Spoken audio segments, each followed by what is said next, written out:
ka-RSP, eto na muli ang gabay, patnubay, palala at prediksyon ni Master Hans Kua ngayong araw ng Tuesday, October 8, 2024.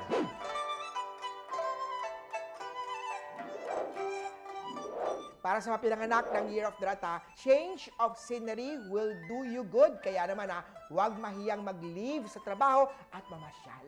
Good at 7 ang swerte kay Year of the Rat. Kaya naman tayo, meron pang mga nakatali sa yung current job mo.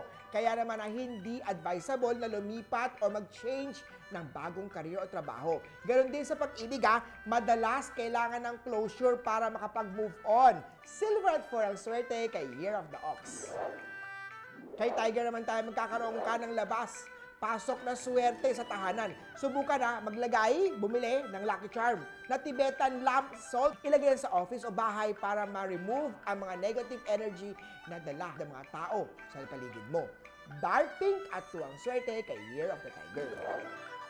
Kay Rabbit naman tayo, maraming problema ang mag-aabol sa'yo. But remember, hindi sagot ang paluwagan o pag-utang sa ibang tao. Blue at 1 ang swerte kay Year of the Rabbit.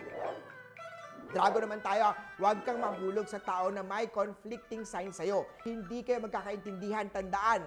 All new relationship must be taken seriously. Orange at 3 ang swerte kay Year of the Dragon. Kay Snake naman tayo, iwasan madaya para maka-attain ng mga success.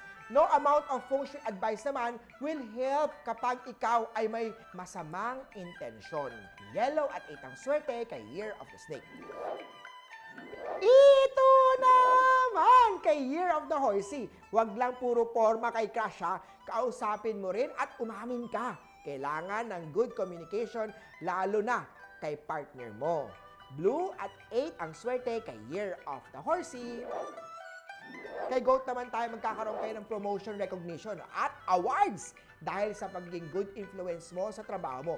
Keep up the good work! Brown at 3 ang swerte kay Year of the Goat. Kay Monkey naman tayo, ito ang ideal day para mag-invest na. Just make sure na walang sabit ang mga papeles at make sure din na legit, totoo ang kausap mo Red at 2 ang swerte kay Year of the Monkey.